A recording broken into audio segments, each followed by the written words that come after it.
Greetings programs, and welcome to a bit of me playing BattleTech, because I have been playing it a fair bit recently. It's been too long since I've looked at a game that wasn't World of Warships or World of Tanks, really. And so, as I have been playing this a lot, as I've finally gotten on board the BattleTech train, that I might as well do a little video about it. I recorded the footage you're going to see separately. It's just me playing through a quick battle in the sandbox career mode. I've also been playing through the story campaign mode as well though, and although it's been fairly enjoyable so far, and although I do like this game overall, there's a lot about it that's just left me wanting, because ideally what this game would be is basically Mount and Blade but in space with turn-based combat and, you know, giant mech walkers. And all that stuff is cool, and stuff like being able to tweak your loadouts, and the fact that you can fly around a fairly big map, and there's all these different planets, and there's all these different factions. That's all fairly cool. But it is a bit on the static side. And in fact, one of the things they actually released very recently with the update that went with the DLC they've just put on sale is the sandbox mode that you're actually watching right now, because previously there was only the campaign story mode. If you wanted to do anything more in a sandbox style, well, I suppose you could just entirely ignore the main story, or else you had to get mods. And so they do seem to have taken inspiration from that mod and one or two others in adding the new mode, which anybody can play. It's not actually tied to the DLC. So, as I've said, it feels like it's a little bit limited, a little bit static. What's there is fairly good, but it's also sort of a bit on the simplified side.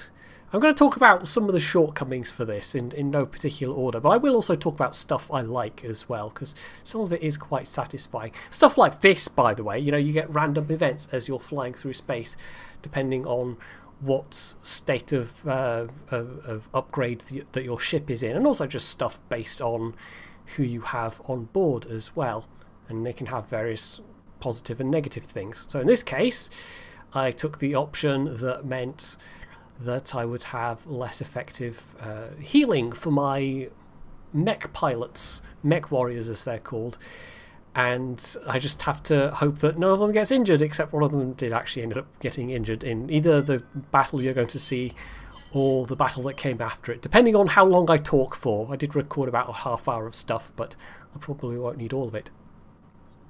So the gist of the game is, you've got this map which is representing part of the BattleTech universe. It's a very, very well established, quite in-depth universe at this point. I think it was first released in, was it the late 80s?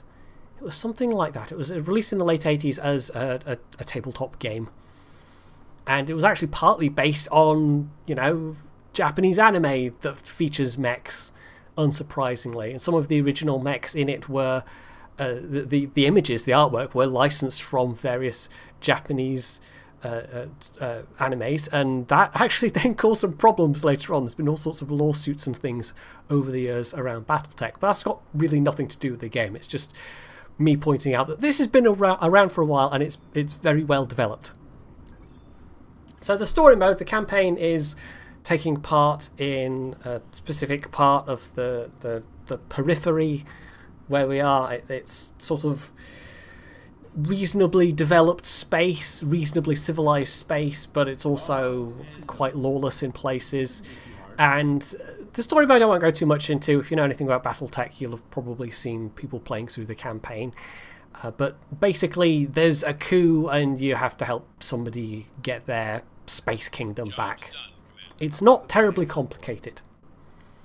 The game itself is also, in playing it, the actual strategy part, not terribly complicated either. It almost feels more like a puzzle game than a strategy game sometimes. You have to figure out the right outfit of mechs to take with you when you're going down to the surface to fight because you can only ever take 4 mechs at a time. This is one of the things that's actually felt quite constricting sometimes.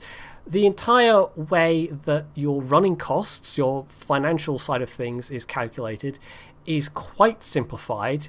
You can spend stuff as you spend your money, your C-bills, as you're going along just fine. But in terms of your actual running expenses, it's all fixed. And the better trained your crew and the more upgrades you have on the ship, those running expenses actually go up, as do they if you have more mechs in your mech bay. And you can actually upgrade from 5 to a maximum, I think, of 15. And the more mechs you add to fill those empty mech bays, the higher your running costs go. But that's all calculated on a monthly basis. Now, it would make sense for there to be a kind of low-level cost of just keeping these things in a state of readiness. But the cost doesn't really change whether you use the mechs in a given month or not, as far as I've noticed. It's just a flat fee. The only extra expenses you incur when going down into battle are if your mechs get damaged, at which point you have to pay to have them repaired. If you want to refit them, that also costs money, but not a huge amount. The costs for refitting are relatively minor. How this ties into only having 4 mechs at a time, well, unlike games where you have a points-based system, like, say, God, I'm trying to even think, do the Total War games do that for, like, skirmishes and things? I'm sure there's various games, various strategy games where you have, you know, X number of points to spend on X number of ships you have available, or X number of army units or whatever. But that's not how this game does it at all. You've only ever got 4 mechs available. Now this matters because the individual difficulty of missions is tied to essentially the tonnage of mechs that you can deploy at any one time. And the higher the indicated difficulty level, basically the higher, therefore bigger types of mech you're going to need. What you're seeing on screen at the moment is 3 light mechs and 1 medium mech. You've got light, medium, heavy, and then the assault class. Basically think the T-95 of mechs. Very big, very well armoured, but not particularly manoeuvrable. So it always pays to basically take the max tonnage that you can take, because there's no particular inherent economic penalty in doing so. The only penalty comes if those mechs get damaged. Copy that. For some missions, it would actually be preferable to be able to land another wave of mechs if you had the mechs and the pilots available. It would actually add an interesting extra layer for the player to contemplate, because Yes, Commander. in my head, how I would love to have it be is that the costs are calculated Copy that. separately for having a deployment, because it makes sense. You know, your dropship costs money, your ammunition and your fuel and whatever for the mechs costs money. And if I, the player, want to say, screw the balance sheet, let's take down another wave of 4 mechs, even though it's going to put me into the red for this particular operation, it would be really nice if I could then do that. But with the way the financials work, with the way you're tied with only ever having 4 mechs available, that just isn't an option. So it doesn't really give you a lot of flexibility as a player. You basically just want to dump down, for the most part, the biggest, baddest mechs that you have available in your arsenal. There are some missions where that actually wouldn't be preferable. There are some missions where you have to do things within a certain time limit, where you have to intercept an enemy convoy, for example. I'm trying to think if there's any others. And having big, heavy, slow mechs would not be to your advantage. But for the most part, that isn't really a consideration, and so you just throw as much tonnage at it as you have. It's not a particularly flexible system. The battles themselves are fine. It's basically XCOM style combat. You've got various terrain effects. So at the moment I'm using trees to give me extra cover, for example. And actually having higher terrain relative to the mechs that you're fighting, or just whatever you're fighting. I think that gives you a slight bonus to accuracy as well, but only a slight one. So unlike Star Wars, having the high ground, not an automatic win. Likewise, there's quite a nice variety of environments. They're not all like this. You've got planets that look like they'd be quite nice to vacation on, you know, nice sandy beaches and cool blue lagoons. Others, not so much, where you're basically fighting on airless moons or Martian-type landscapes, and you would not do so well outside of some kind of pressurized environment. So the battles themselves I don't particularly have issue with, although having said that, another of my gripes is with the story campaign missions sometimes. I haven't finished it yet, in fact I don't even know where I am through the campaign particularly, but some of them I've had to have multiple goes at, and it's for a couple of different reasons. Sometimes it's just the design of the mission. There's one at the moment I'm stuck on where you've got your person that wants to be restored to their throne, Lady Arano, as one of the people you have to take, but she's in a very heavy mech, so it's fine, but it's also kind of slow. But if she dies, then that's an auto loss, and I've managed to get her killed like twice now. I would not ever recommend playing this game Iron Man, at least not at the moment, because the game just tells you very, very little as you are going into each mission. You know roughly what you're going to do, and once you've played the game a bit, you start to understand that there's not a lot of variety between the different mission types. A lot of the missions are just kind of auto-generated by the game based on set templates, really. So, in a way, that sort of limits the longevity of the game, but it's also sort of the point of the most recent DLC, which I might mention, although I've not really played anything to do with that so far. But once you understand what certain mission types are, you know, you don't have to think about it too much. But it still doesn't give you a lot of information going in. You don't know the rough tonnage of the mechs you're going to face. You can sort of guess what types of mech you'll face, whether they'll be light, medium, heavy, whatever, based on the difficulty level. Basically, the higher the difficulty level, the bigger and nastier the mechs you'll be facing. But generally speaking, you've got no idea exactly how many you'll be facing. You don't know where they'll be most of the time, although occasionally, for some mission types, it does give you a kind of rough area of, you know, go here and there will be enemy mechs nearby. But that can be, you know, sometimes there's really good terrain that you could use, but you don't know exactly where the mechs are, and so you go forwards and you're scouting and you spot the enemy mechs, but at that point you then can't get to the terrain you want to use because the enemy mechs then know that you're there and they start attacking you, and maybe you're in a really inopportune position. I've restarted missions for exactly that reason, and at that point it becomes a bit, I don't know, it feels a bit cheaty, a bit safe scummy, but at the same time the game gives you so little information to go into each mission with that I'm kind of okay with it, because there are times when it just feels downright unfair.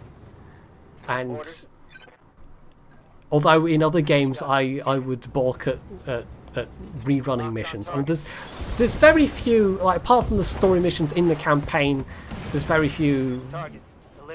You don't fail the game, is what I'm trying to get at.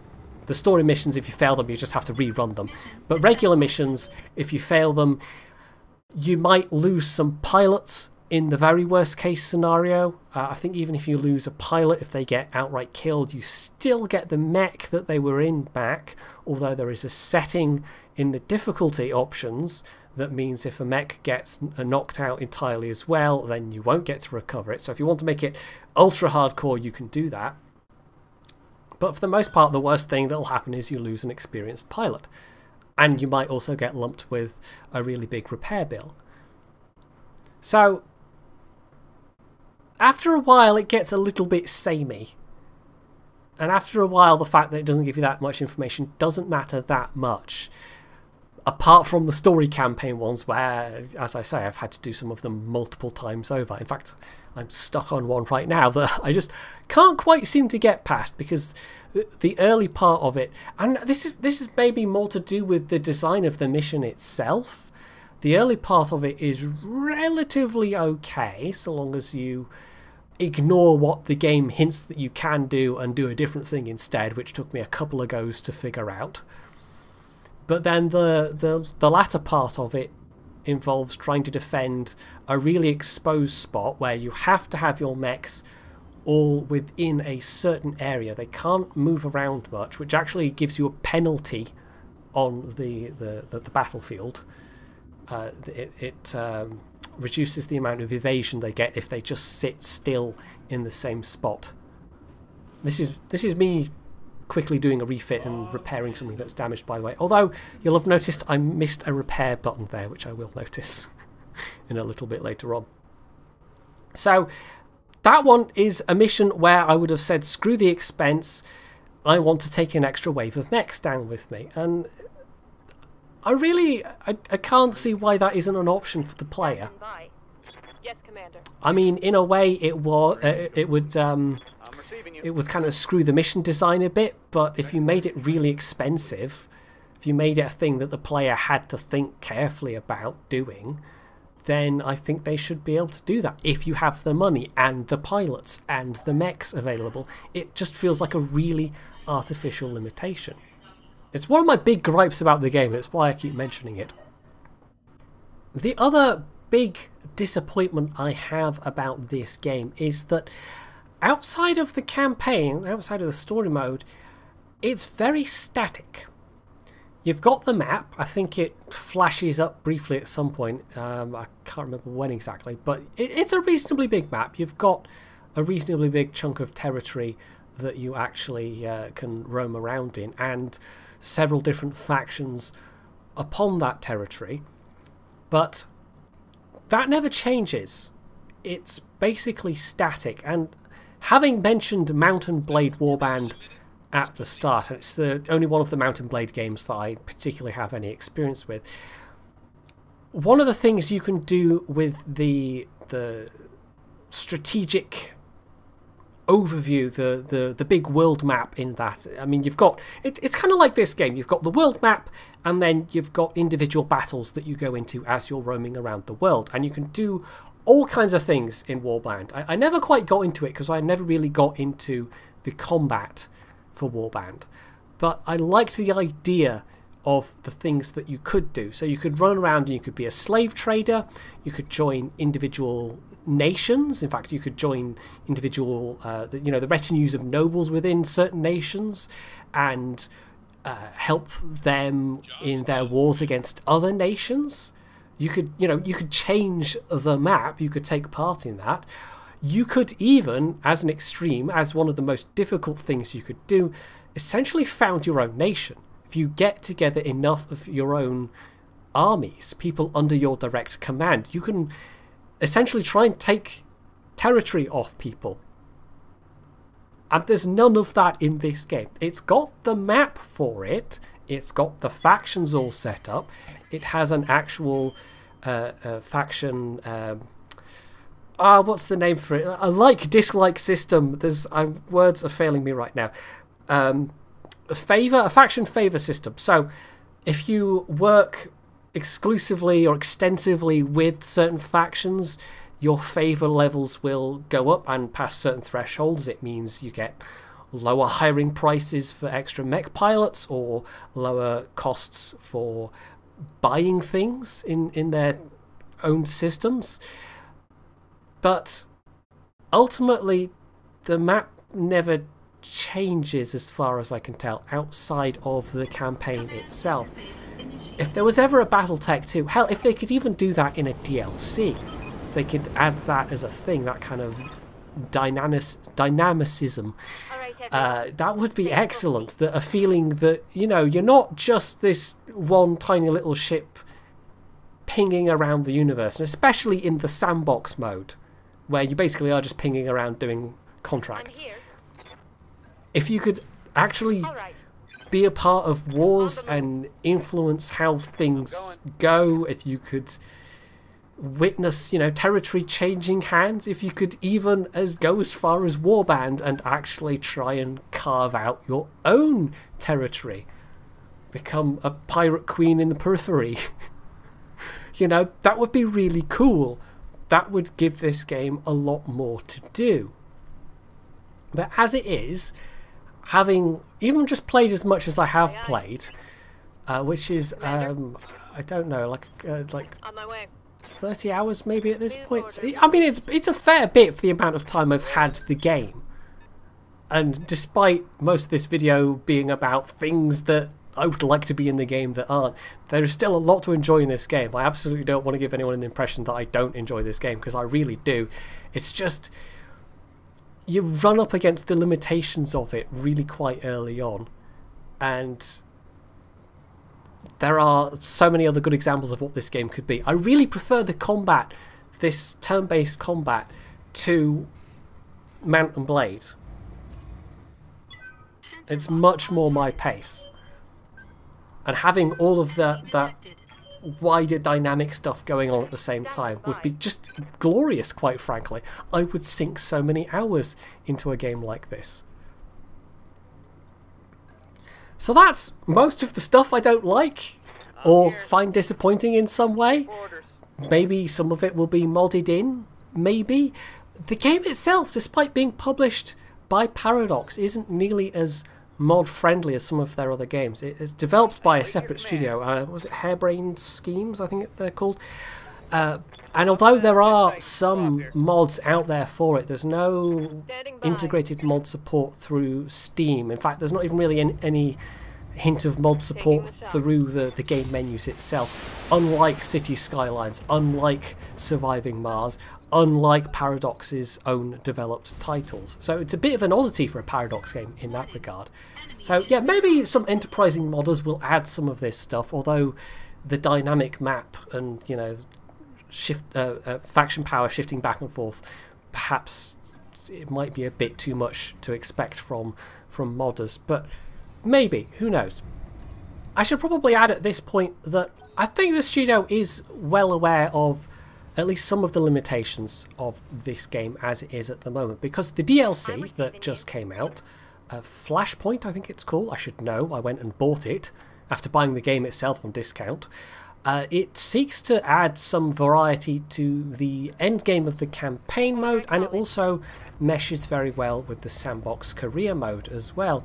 Essentially it creates events on the map where you might have to go through multiple battles with essentially the same mechs, without the option of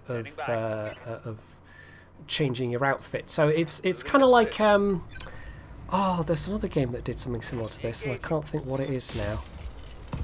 I think I'm thinking of Payday 2, maybe, where you can do a series of heists as a thing.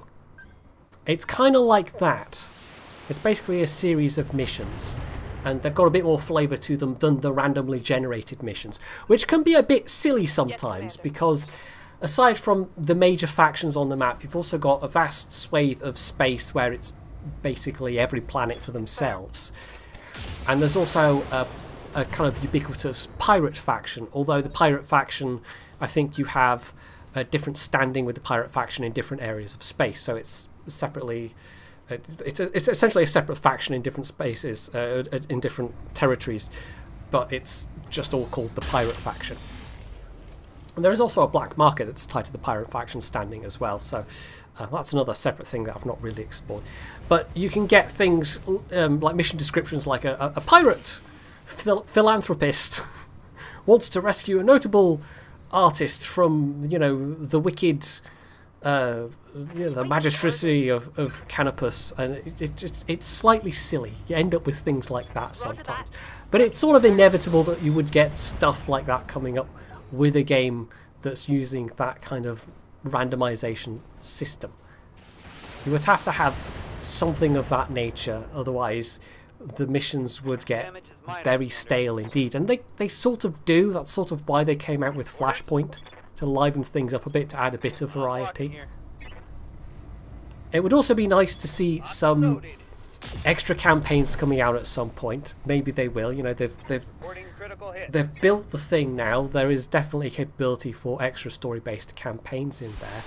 And hell, you know, Frostpunk's basically done that. A lot of Frostpunk's content is based around story-based scenarios where you're doing a specific thing in a specific location.